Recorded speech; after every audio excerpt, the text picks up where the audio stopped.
This is a quick excerpt about a talk I gave to a company that had low numbers and were really demotivated. Enjoy the full video on Instagram TV.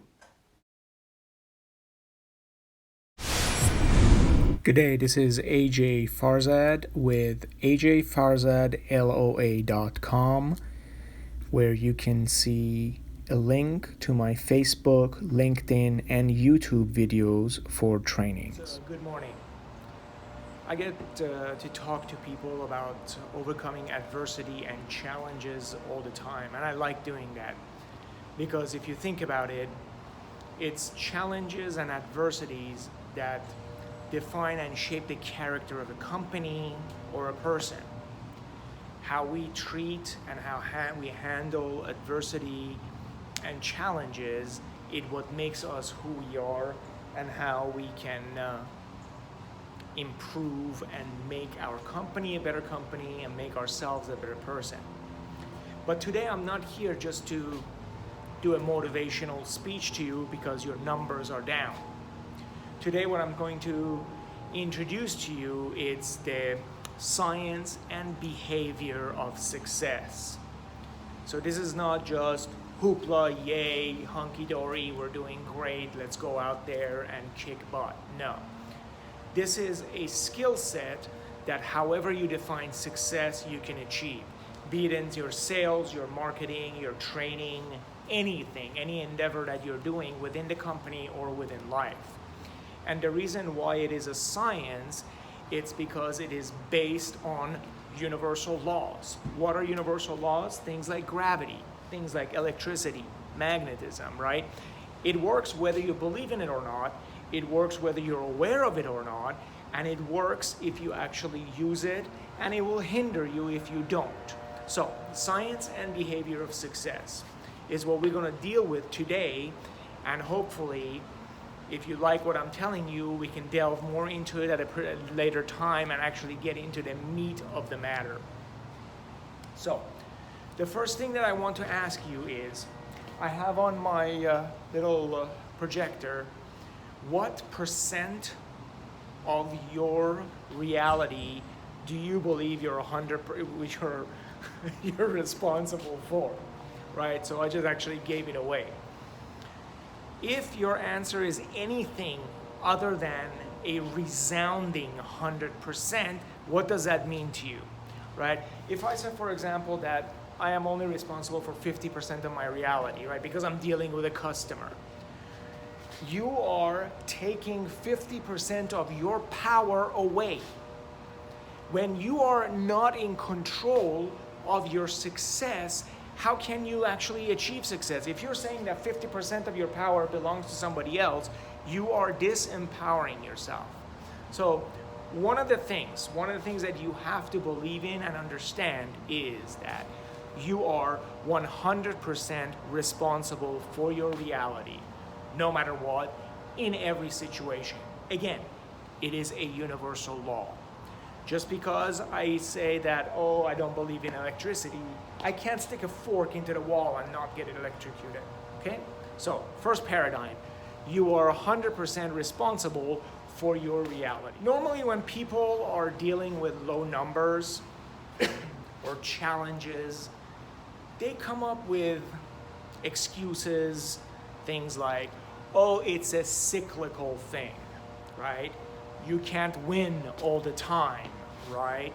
You can't go up every single year, right? Well, if you believe it, then yeah, it's true.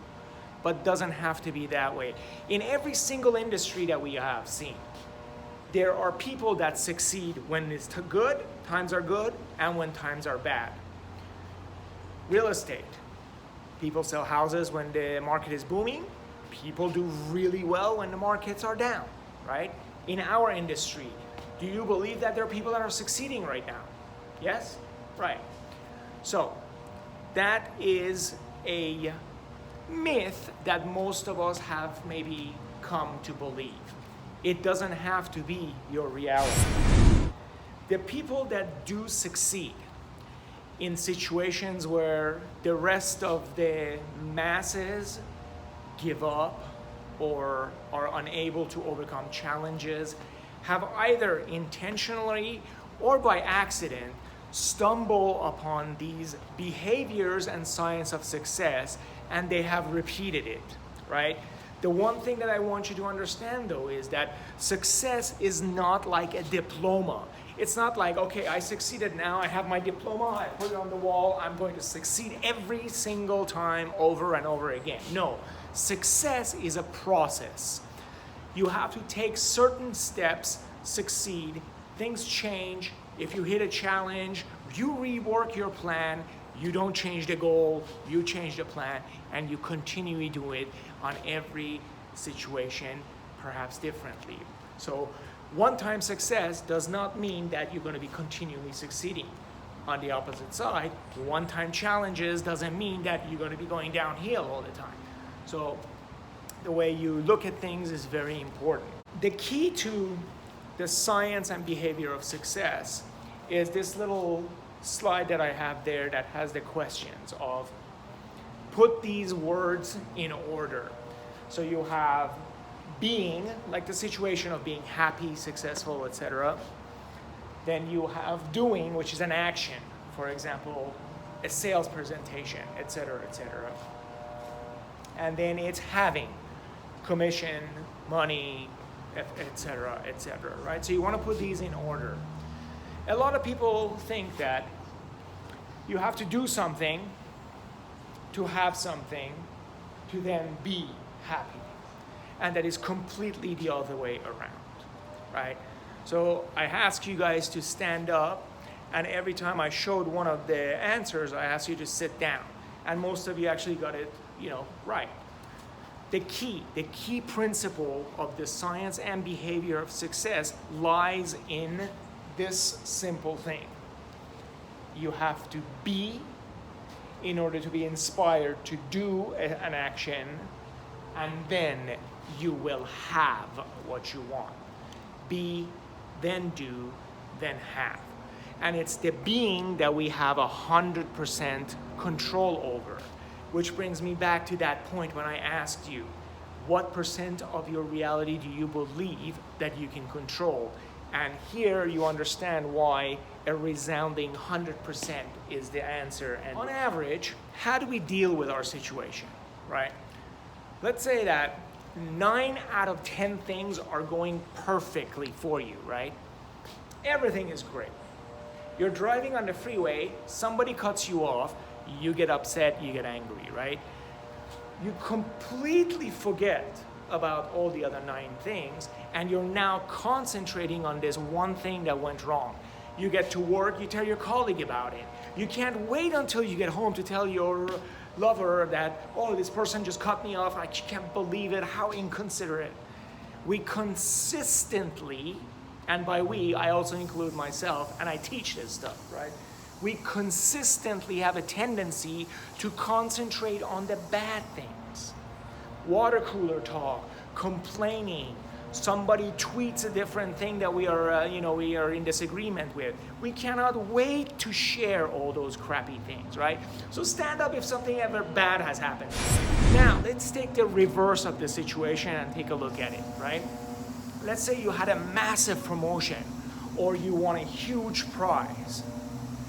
How likely are you to share that with people, especially if they're not an immediate circle of your family, right? How likely are we to share these things? We don't. We don't because what? We come across as what? Oh, bragging or too haughty or arrogant. Why do we do that? Why do we not celebrate our success and our wins? So we have been conditioned by society in general that it's not good to celebrate wins, but you can complain all you want. And then we're wondering why it's hard to succeed. Let's get back to this celebrating the wins. Do you genuinely feel good and happy about the success of your colleagues, or somewhere in your gut you suddenly say, why not me? Do you see the difference in the behavior and the thought pattern? Why not me? It's coming from a place of scarcity. Yay, they did it. Comes from a place that there is plenty. There is success abound. And when you put yourself in a feeling of feeling good, more opportunities come to you, be, do, have, to feel good and be successful. And that's the core premise of this short talk that I have with you. What we do though is we set our goals. We try to get into a great feeling of, you know what, yeah, even though this customer told me no, I have overcome challenges before. I have done this before. This company has had far more challenging years than this year. And you have always gone through. The stock is up, the employments are awesome, our working conditions are fantastic. So you get yourself into a really, really good feeling. Then you drive up into the parking lot of that hospital or that company, and you're looking at yourself and you start to second guess, right? You start thinking, oh, what if this is not their capital expenditure cycle? What if he says no, right? So you take a couple of steps towards the positive, then you pull yourself back, then you try to pull yourself back in and you go forward, then you go no, yes, no.